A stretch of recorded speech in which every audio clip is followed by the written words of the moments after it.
अस्सलाम वालेकुम दोस्तों। कहानी इश्तिहारबाजी का दूसरा हिस्सा हाजिर खिदमत है। सब्ज़ फ्रॉक और सुनहरी बालों की पौनी के साथ नाजुक सी जूली एक गुड़िया लग रही थी। इसके हुलिये और मासूम चेहरे को देख के कोई सोच भी नहीं सकता था कि इसके जहन में कितनी बड़ी सोचें पल रही हैं। मिली ना जाने क्यों मुझे आगे बहुत अच्छा होता नज़र आ रहा है। सैंडविच ख़त्म करके जूली ने मिली की जानिब मुड़ते हुए कहा। मिली को एकदम अपनी बहन पर तरस आया जो इंतहाई नामुनासिब हालात में बहुत अच्छे का यकीन करके बैठी थी। मिसिस जोसेफिन का केक उनके घर पहुंचा दिया गया था। इंतहाई शानदार और ख़ूबसूरत केक ने सब कुछ भी नया या अनोखा रिज़ल्ट ना दिया। जूली बहुत अफसरदा हुई। मिली देखो हमारे साथ फिर बुरा हुआ, वो अफसरदगी से कह रही थी। तुमने नए सिरे से काम शुरू किया है, उदास क्यों हो रही हो? अभी तो आगाज़ है। मिली का लहजा आम सा ही था, लेकिन जूली चिढ़ गई। तुम शायद मेरा मजाक उड़ा रही हो। ठीक है, उड़ाती रहो, मैं ही इसी लायक हूँ, इसने चीख कर कहा और हाथ में पकड़ा गिलास दीवार पे दे मारा। मिली सहम के खड़ी हो गई। इसे लगा अब इसकी बारी है, अब जूली कोई चीज़ इसके सर पर दे मार के अपना फ्रस्ट्रेशन निकालेगी। जूली ने तो कुछ ना कहा, लेकिन कमरे में तोड़ फोड़ करने लगी। मुख्तसर से कमरे का थोड़ा सा सामान बिखेरने लगी। मिली ने अपने औसान बहाल किए और बहन को संभालने लगी। चंद मिनट में वो इसे रोकने में कामयाब हो गई। जूली ने फर्श पे बैठ के फूट फूट के रोना शुरू कर दिया। मिली बिल्कुल खामोशी से सब रोता हुआ देख रही थी। आहिस्ते आहिस्ते जूली की सिसकियाँ थमने लगीं। सॉरी जूली, मैंने अपने और तुम्हारे काम का मजाक उड़ा के तुम्हें दुखी कर दिया। मिली से माजत करने लगी। वो पछता रही थी कि बोली ही क्यों ना बोलती, ना कमरे और जूली के असाब में इतना तोड़ फोड़ होती। नहीं मिली, मेरे इस दुख और गम के पीछे एक और वजह है, तुम्हारा मजाक नहीं। जूली ने आंखें साफ करते हुए धीरे से कहा। इसका चेहरा गुलाबी से सुर्ख हो चुका था और चेहरे पर थकन के आसार नज़र आ रहे थे। कौन सी वजह, मुझे बताओ, मिली ने तेज़ी से सवाल किया। आज जब तुम स्कूल में थी, मम्मी का फ़ोन आया था। वो कह रही थी अगर हम यहाँ ठीक नहीं रह रहे हैं तो डैडी और सौतेली माँ के घर चले जाएं। मम्मी का कहना है कि वो बहुत मजबूर हैं क्योंकि उनका शौहर उनकी सौतेली बेटियों को साथ रखना पसंद नहीं करता। इसलिए हम दोनों बहनें माफ़ी वगैरह मांग कर वापस इस जहन्नुम में चले जाएं जहाँ से एक दिन हमें डर कर निकलना पड़ा था। जूली आहिस्ते आहिस्ते बताने लगी। हो तो हमारा ख्याल अगर मम्मी को आया भी तो कैसे आया कि हमें फिर जुल्म और सितम के सुब्रत कर रही हैं।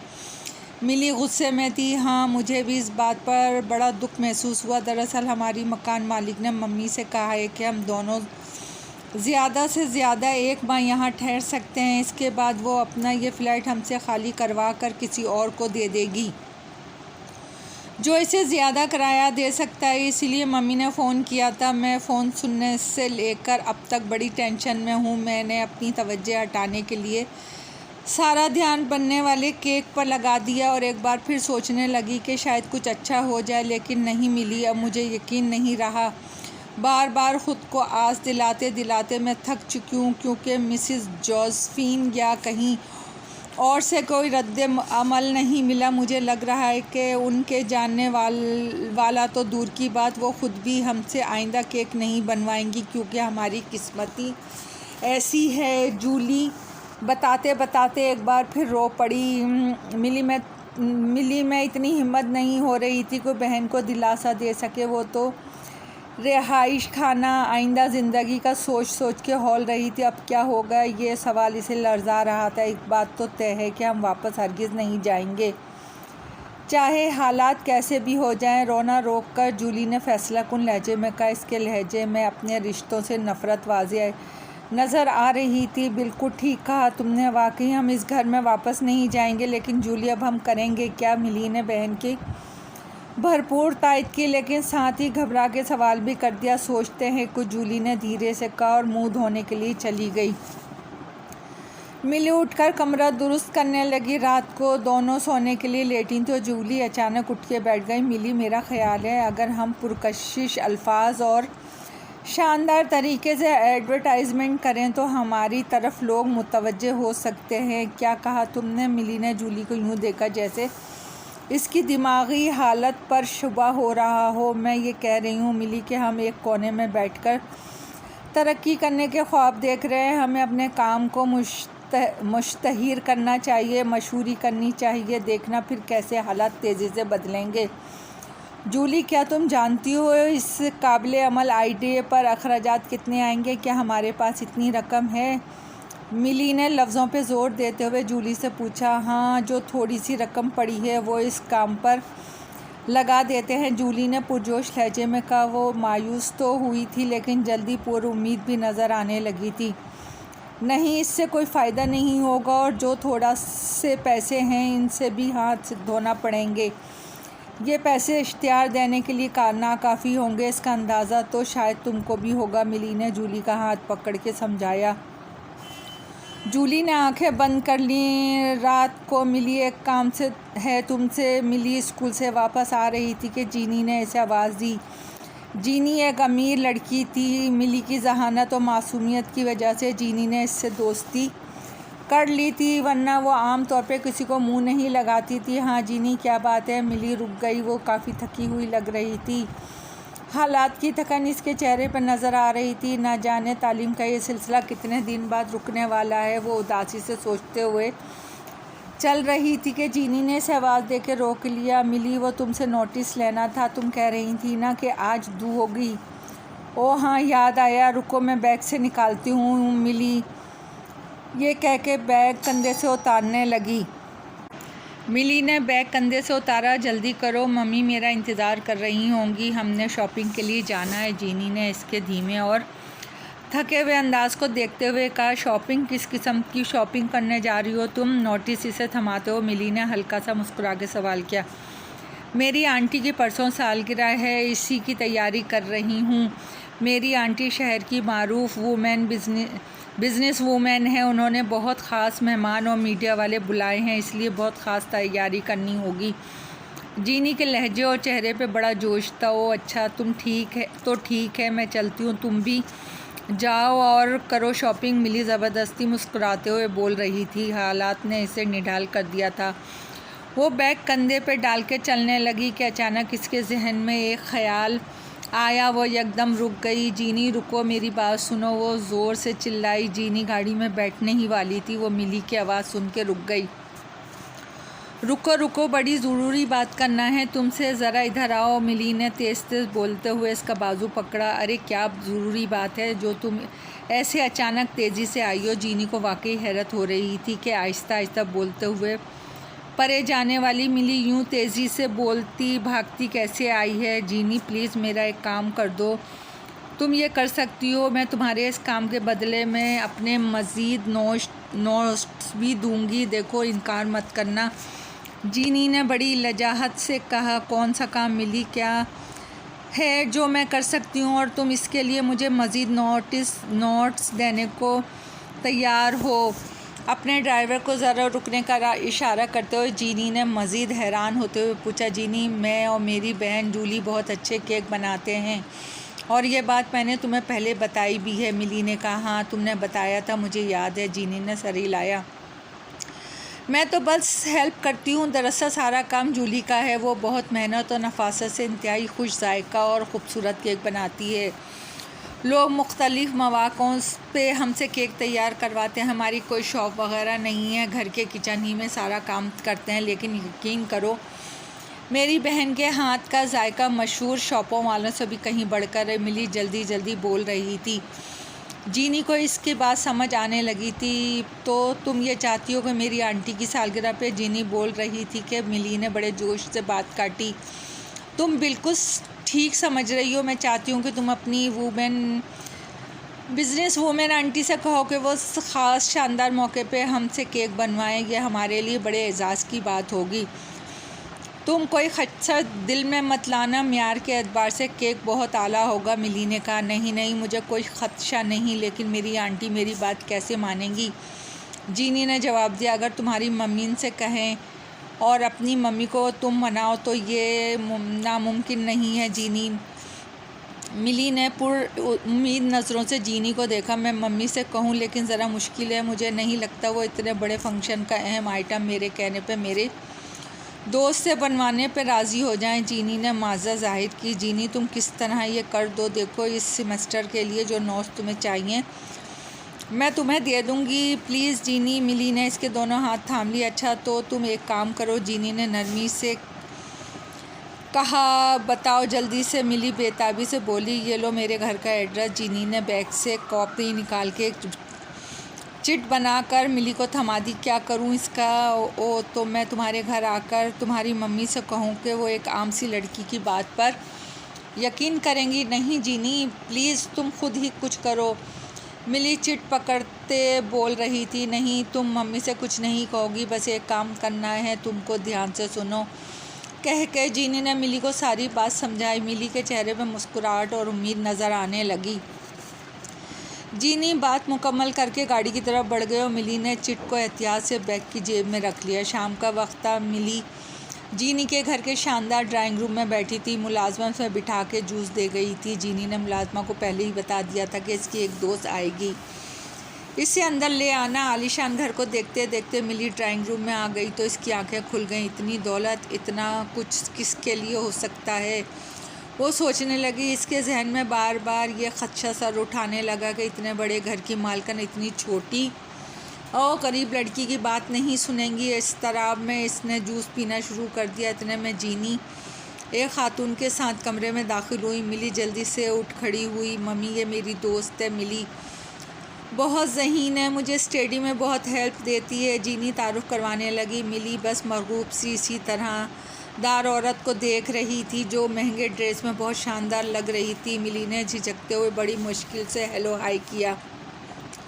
मम्मी, मेरी दोस्त और इसकी बहन बहुत अच्छा केक बनाती हैं। मैंने एक बार उनके हाथ का बना केक खाया था, लाजवाब जायका था। ये हमारे लिए मेरी फरमाइश पे मुझे केक देने आई है, प्लीज़ आप भी चखें ज़रा। जीनी ने हेलो हाय होते ही मतलब की बात करना शुरू कर दी। मिली को बात की थोड़ी सी समझ आ गई। फ़ौरन सारी झिझक बालाए ताक रखते हुए बोली, जी मैम, जीनी को तो बहुत पसंद है, आप ज़रूर खाएं। मैं अपनी फ्रेंड और आपके लिए बड़ी मोहब्बत से बना लाई हूँ। इसने अंदाज़ा लगा लिया था कि बहुत दौलतमंद होने के बावजूद जीनी की मम्मी मगरूर नहीं है और इसीलिए बेटी की आम सी दोस्त को मिलने ड्राइंग रूम में आ गई। सॉरी, मैं इस वक्त तो नहीं खा सकती, मेरा सारा डाइट प्लान बिगड़ जाएगा। स्मार्ट सी मम्मी ने हल्का सा मुस्कुरा के माजत कर ली। मिली ने जीनी की तरफ देखा जैसे कह रही हो पहला ही मरहला तय नहीं हो रहा, मंजिल तक कैसे पहुंचा जाएगा। कोई बात नहीं मम्मी, मैं फ्रिज में रख देती हूँ, आप शाम को खा लीजिएगा, चाहे थोड़ा सही लेकिन खाना पड़ेगा क्योंकि ये मेरी फरमाइश पे बना है। जीनी ने माँ से बात करते हुए मिली को आस दिलाई। इसकी माँ ने सर हिलाते हुए इसका गाल थपथपाया और कमरे से बाहर निकल गई। थोड़ी देर बैठने के बाद मिली उम्मीद और नाउम्मीदी के दरमियान घिरी वापस घर के लिए रवाना हो गई। बेवकूफ़ लड़की, ख्वामखा खर्च और मेहनत करवाई। हमसे तो आम लोग कम ही केक बनवाते हैं, इतने बड़े क्यों हमसे रुजू करने लगे। जूली मिली को समझाते हुए हल्का हल्का डांट रही थी। मिली ने इसे सुहाने सपने दिखाकर केक बनवाया था। जूली को गुस्सा भी आ रहा था और दुख भी हो रहा था कि अभी तक ऑर्डर मिलना तो दूर की बात, केक चखा तक नहीं। मिली सेल फ़ोन के सामने रखकर इसकी डांट सुन रही थी। इसे जीनी के कॉल का इंतज़ार था। मैं ज़रा मार्केट तक जा रही हूँ, तुम इंतज़ार करो इस कॉल का जो कभी नहीं आएगी, जूली ने मायूसी के आलम में कहा और बाहर निकल गई। मिली ने सेलफ़ोन साइड पे रखा और आंखें बंद करके लेट गई। चंद मिनट गुजरे थे कि सेलफ़ोन बज उठा। जीनी की कॉल थी। मिली की आंखों में चमक आ गई क्योंकि जीनी ने इससे कहा अगर खुशखबरी होगी तो ही मैं कॉल करूँगी, यानी खुशखबरी। मिली ने खुश होते हुए फ़ोन ऑन किया है। मिली, मम्मी को केक इतना पसंद आया है कि मैं बता नहीं सकती। वो कह रही हैं कि इतनी टैलेंटेड लड़कियां इतना कम काम क्यों कर रही हैं, नहीं तो वसी पैमाने के पर केक बनाने चाहिए। जीनी से बता रही थी। अच्छा तो फिर आगे क्या हुआ? मिली के लहजे में बेताबी थी। हुआ ये कि मम्मी ने से कहा है कि आंटी की सालगिरह का केक बनवाने की ज़िम्मेदारी वो ले लें, यानी आंटी से कहें कि केक का इंतज़ाम मैं करूँगी। तुम्हें मुबारक हो मिली, सारी बात हो गई है। शहर की मारूफ बिजनेस वूमेन की सालगिरह का केक तुम बनाने वाली हो, कितना बड़ा होना चाहिए, किस साइज़ का हो, ये मैं तुम्हें मैसेज कर देती हूँ। परसों शाम 4 बजे तैयार होना चाहिए। मिली की आंखों में खुशी के मारे आंसू आ गए। जीनी थैंक यू, तुमने हम पर बहुत बड़ा एहसान किया है।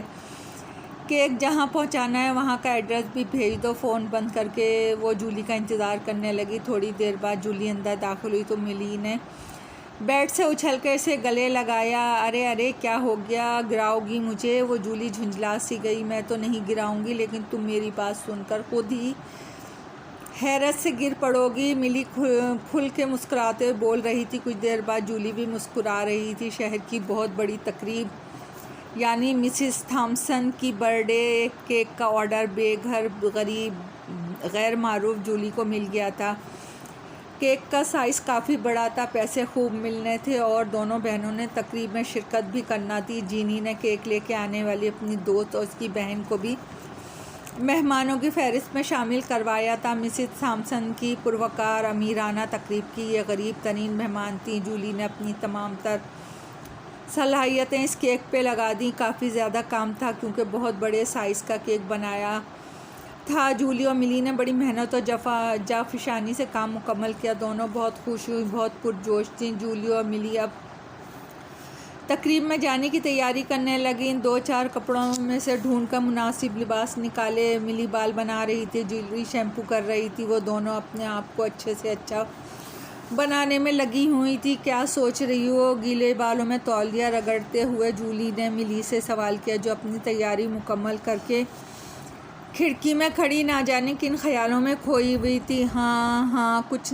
नहीं, जल्दी से तैयार हो जाओ, हमें टाइम पे पहुंचना है। मिली तेज़ी से चौंक कर मुड़ी। वैसे मिली तुम हो कमाल की लड़की, तुम्हारी जहानत ने बड़ा काम दिला दिया। तुम मेहनत से नोटिस बनाती थी, उन्हीं नोटिस की बदौलत तुमने एक अमीर लड़की को फ्रेंड बना लिया और देखो आज बात कहाँ तक जा पहुँची। वो गरीब लड़कियां जिनको सगे माँ बाप रखने को तैयार नहीं है, आज ऐसी जगह मधु हैं जहाँ जाना कई लोगों का ख्वाब है। बालों में ब्रश फेरते हुए जूली ने बहन की तारीफ़ की। हल्की सी झालर वाली नीली फ़्रॉक में वो सादा सी और बहुत मासूम लग रही थी। इसके सुनहरी खुले बाल खिड़की से आती हवा में उड़ रहे थे। बस वो इतनी ही तैयारी कर सकती थी। मेरी जहानत ने तो बस एक हद तक काम किया है, असल बात तो तुम्हारे हाथ के जायके और शानदार सजावट की है, जिसने जीनी की मम्मी को हमें केक का ऑर्डर देने का फ़ैसला करने पे मजबूर किया।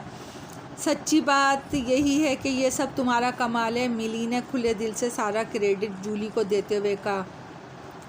गुलाबी फ़्रॉक और अपने पसंदीदा हेयर स्टाइल में काफ़ी अच्छी लग रही थी। कुछ देर बाद दोनों केक के साथ मिसिस थॉम्सन की रिहाइशगाह के लिए रवाना हो गई। वहां पहुंचकर दोनों की आंखें खुल गईं। आला रिहाइशगाह, आला कपड़े, खुशबुएं, आला तरीन इंतज़ाम, वो तो बस आंखें फाड़े देख रही थी। थोड़ी देर बाद मिली और जीनी के साथ कुछ और दोस्त से मिलने के लिए चली गई। जूली एक साइड पे झिझक की सी खड़ी माहौल को देख रही थी। काफ़ी देर गुजर गई और अब केक कटने का टाइम करीब आ गया।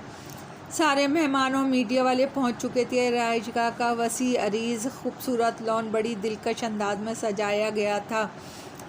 वसी और अरीज़ खूबसूरत लॉन सजाया गया था। यहाँ पर तकरीब का इनेकाद किया गया। मिसिस थॉम्सन तैयार होकर बाहर आ चुकी थी। खूबसूरत ड्रेस में वो इंतहाई तमकिनत से लोगों से मिल रही थी। बेचारी गरीब जूली मज़ीद सिमट कर नर्वस सी होकर एक साइड पर खड़ी हो गई।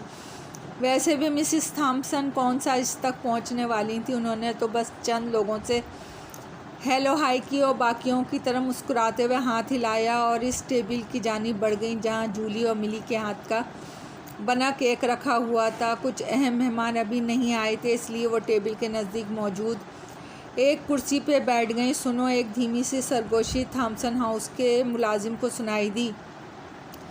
ट्रे उठाए वो चौंक गया। कौन, क्या बात है? इसने कहा। इसे सुतून के पास एक दुबला पतला सा लड़का नज़र आया। इस लड़के ने ढीली सी शर्ट और जीन्स पहनी हुई थी।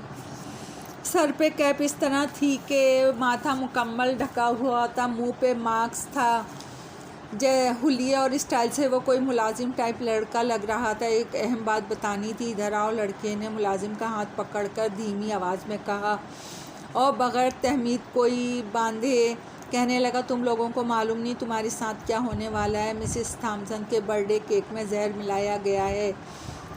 ताकि उनकी और उनके घर आए मेहमानों की जान लेकर या कम से कम बुरी तरह हालत ख़राब करके इनकी सेहत व साख्त को मुतासिर किया जा सके। ये काम मिसेस थॉमसन के मुखालिफ बिजनेस ग्रुप का है। उन्होंने केक बनाने वालों को भारी मुआवजा देकर काम करवाया है। प्लीज़ तुम जल्दी जाके सबको बता दो और इस फंक्शन में होने वाले मुतवक्का नुकसान को बचा लो।